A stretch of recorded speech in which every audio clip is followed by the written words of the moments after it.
嚴明希與導師李幸倪 Jenny 啊，因為咧2021年啊 TVB 嗰個選秀節目即係《星夢傳奇》而結緣啦。當時咧 Jenny 咧係擔任 Gigi 嘅導師，亦都一手帶出咗 Gigi 呢位冠軍啦。咁你睇翻佢之前有幾首歌啊，即係沒有你還是愛你啊。咁你可以望到啊 Jenny 咧係有幾用心咁樣教啊 Gigi 點樣用一個發揮佢嘅潛能啦。其實呢一段師徒情咧喺2026年咧更加迎來一個暖心嘅後續啊，就係擔任咗佢嗰個過唱嘅嘉賓啦。係喺2026年2月嘅 Jenny 嗰個紅磡演唱會嘅尾場啊，當時咧 Gigi 咧係驚喜現身咁同佢合唱咗一首《1+1》啦，兩人咧更加互爆咧，唔中意比賽啊，而且咧性格都非常之相似啊，即係報喜不報憂啦。平時咧係好中意大家會傾下心事啊，亦都有低谷嘅中支持啦，即係想當年啦嚇，支持咧因為合約嘅問題啊。Jenny 咧更加係多次咁樣公開寄語啊，希望佢利用呢個過渡期，即係可能係增值下自己啊，亦都講咧話有實力嘅人啊，亦都冇畏懼咁樣挑戰啦。而私底下咧，佢哋都有約出嚟食飯聊天啊，呢個咧係令我非常之有深刻嘅印象。所以咧，你會見到啊 Jenny 啊，點樣用一個暖心嘅慰問啊嚟支持啊嚴明希啊，更加令我深刻咧係佢喺比賽嘅時候咧係漏夜補鐘嘅，仲要同佢逐句拆解歌詞。而呢一首歌咧正正就係沒有你還是愛你啦。Jenny 咧仲緊張到咧漏夜打俾佢。即係補鐘啦，逐句歌詞啊，教佢點樣捉緊嘅情感啦。Jenny 當時啊仲講話，如果你做到呢一樣嘢，即係可能情感方面啊、輸送啊，你就會贏到呢個比賽。Jenny 咧亦都曾經透露啊，喺鏡頭後邊咧都經常同啲學員聯繫啊。除咗教授佢哋點樣唱歌嘅技巧之外咧，亦都有好多心理嘅輔導啦，亦都幫助啊Gigi 啊點樣喺大舞台上嘅心理質素啊，呢一樣嘢都係非常之緊要。所以我對阿 Jenny 咧嗰個情感啊，亦都留下咗我非常深刻嘅印象咯。Hello， 大家好啊！今日又同大家講下音樂嘅故事啊。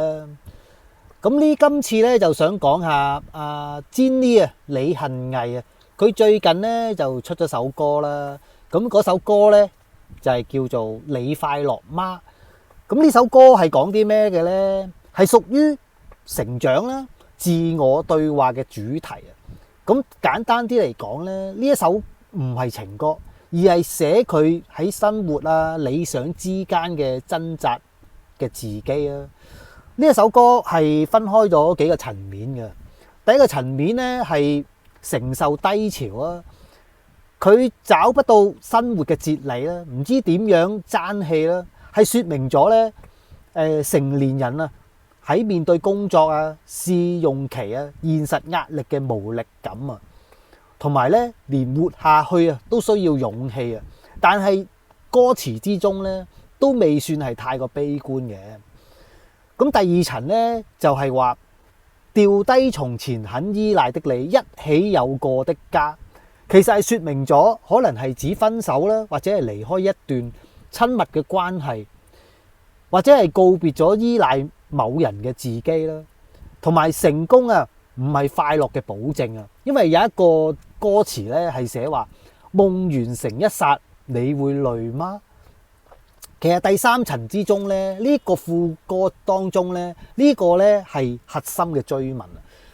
請相信時間會擦去所有代價，即使一個人撐去成全理想不怕。呢一個咧係最重要嘅一句啊！請好好去問你一句：你快樂嗎？呢一個咧係說明咗習慣孤獨啦，習慣奮鬥啦，但係唔好話忘記咗自己最基本嘅情緒啊。而第四層當中咧，因為咧人與人之間咧其實都好喜歡比較啊，而佢呢一度個段落咧係講到話要拒絕比較咯。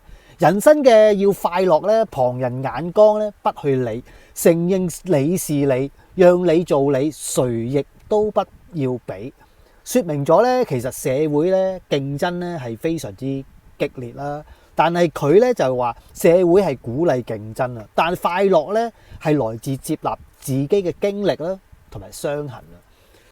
第五層嚟講咧，去到尾段咧就係話結局不是成功，而係鍛鍊咯。艱苦中咧跑跑跌跌啊，跌跌碰碰啊，其實係一個類似旅途先至好似有燦爛嘅感覺啊！只相信我未來，看我造化，係說明咗咧唔保證成功啊，但係強調過程中咧係有韌性同埋自我嘅信任咯。其實呢首歌咧想要聽眾講啲咩咧，同埋說明啲咩咧？唔係教你點樣如何成功啊，而係教你點樣喺孤獨嘅時候啊，對自己嘅對話，允許自己嘅唔快樂咧，但係唔好停止咁問自己：你快樂嗎？真正嘅可怕咧，唔係失敗啦，而係唔懂珍惜旅程啊！最後咧，又想問一問聽眾咧，你上一次認真咁問自己：你快樂嗎？其實係咩時候咧？咁其實我聽完呢首《你快樂嗎》，其實我有啲咩感覺呢？同埋我又對 Jenny 李幸倪又有啲咩感覺呢？俾我第一個感覺呢，呢個女人呢，佢唱嘅唔係歌咯，而係唱緊自己嗰個命啊！由幸福門開始呢，已經係5年前噶啦。呢一首歌係2020年啊第39週嘅冠軍啦。咁其實 Jenny 呢，已經喺我心目中呢，係一個信實嘅歌手咯，咁信實係點解呢？係指誠信可靠咧，言行一致咧，佢做人處事啊，都好注重嗰個品德啊，包括兩樣嘢啦。第一就係誠信啦，內心嘅真誠啦，唔欺騙啦。第二咧就係可靠啊，說出嘅話、承諾嘅事咧，一定會盡力去做到啦。其實咧係有3個層面嘅。對自己咧係忠於原則啦，同埋價值觀啦，唔輕易妥協啊。對他人咧就說到做到啦，守時守約啦，係值得信賴嘅。講翻去唱歌啊，其實佢唔單止係有唱功啦，而且係佢每一次開口咧，我都感覺到佢嗰份情感嘅真啊，係有重量嘅。有趣嘅係喺現今呢個香港嘅時代當中咧，出現咗呢一個非本土出身嘅，但係咧佢係100% 香港製造嘅馬來西亞女子咧。因為佢初嚟香港嘅時候咧，佢廣東話可能又唔係太識啊，冇錢啊，冇人脈啊，其實都係由底層打起嘅。咁佢嘅努力啊、發奮啊，亦都失敗過啦。可能由掙扎、失望、氣餒，堅持再努力，更堅持咁樣，由冇希望啊，堅持到成就咗而家嘅願望啦！呢一份咧，其實係香港人不屈不撓嘅真咯。喺獅子山下嘅精神咧，所以當我聽到啊你快樂嗎嘅時候咧，我聽到咧唔係一般嘅情歌嘅糖衣啊，我聽到係一個人喺孤獨中咁樣同自己嘅對話咯。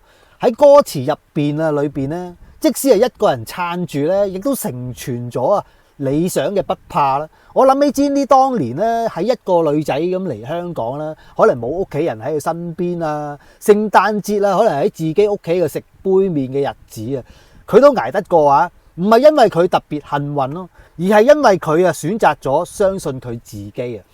仲有咧喺艱苦中咧跑跑跌跌啊，碰碰撞撞嘅時候，喺個旅途啊，先至會覺得燦爛啊！呢個根本咧係佢嘅寫照咯。佢唔係一出道咧就已經紅啊，唔係有後台撐佢，而係一步一步咧用作品啦，用堅持啦，用時間去證明佢自己啊！最擊中我嘅心咧係最後嗰句啊！我相信我未來，看我造化。呢句說話咧係冇怨天尤人咯，冇靠任何人啊，就係簡簡單單咁樣信自己啊，然後將餘下嘅就交俾個天啦。最後咧，亦都多謝 Jenny啊，多謝你選擇咗香港啊！而最後咧，香港人同命運咧都選擇咗支持你啊！而你用咗呢一首歌反問咗我哋每一個人啊，你快樂嗎？我都希望你快樂啊！我都希望一個曾經孤身奮鬥嘅人，最終都可以快樂啊！好啦，今日嘅古仔咧就講完啦，歡迎大家俾個 like 支持下，下一次咧又再同大家講下其他 topic 啦。好，係咁先，拜拜。